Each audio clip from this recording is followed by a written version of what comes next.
I think Mr. Darcy jumps to try and get the post when it's put through the letterbox, and I think that he probably jumped up to grab a letter out of the letterbox and landed awkwardly on his leg.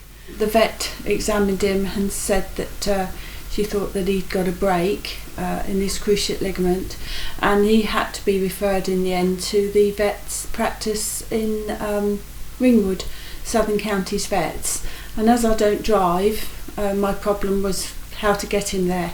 Mrs. Hubbard was very distressed at the time, obviously, because this Mr. Darcy is her baby, and it was just about making her reassured and comfortable, and we were there within no time, and Mr. Darcy went off for his operation.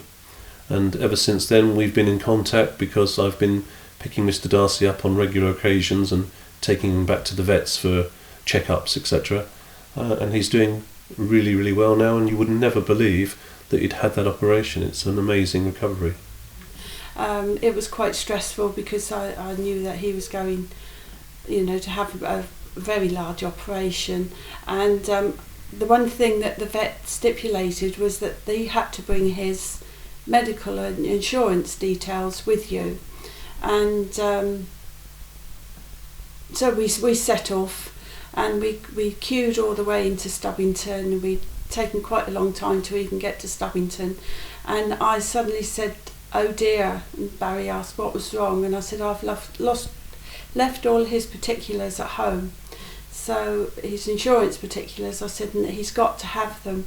So he didn't bat an eyelid, he just turned the car around, took me back, we ran in and got the insurance details and set off for Ringwood again. We provide pet care services for cats, dogs and little furries. Well, there isn't an emergency service on the south coast to look after animals, and for a lot of people that don't drive, this service is ideal because we will go along with the ambulance. We're veterinary trained and we can assess the situation prior to going into the vets. Barry charged £100 to take Darcy, wait with me, come in with me and to bring me back. And I had contacted a local taxi firm, and they were a lot more expensive than that. And also the problem with taxis is most of the Gosport taxi companies won't take dogs. With Barry, you've got the reassurance that it's a pet ambulance, and the car is equipped with medical supplies for the animals, whereas a taxi wouldn't be. So, and Barry's also vet trained, so if Darcy was to have had a reaction after the operation, I felt quite confident that Barry would be able to deal with it on the way home.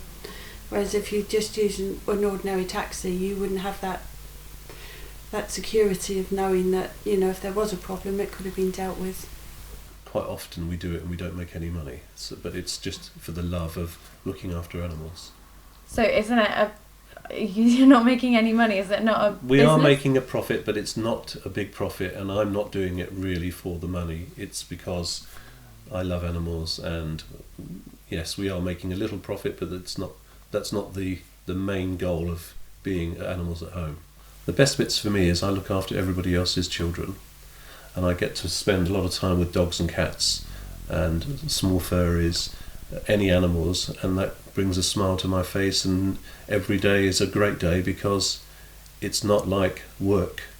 It's fun. I was widowed in 2012, and I used to live in Lincolnshire when I was widowed, and but my family were down here, so I moved down to Portsmouth.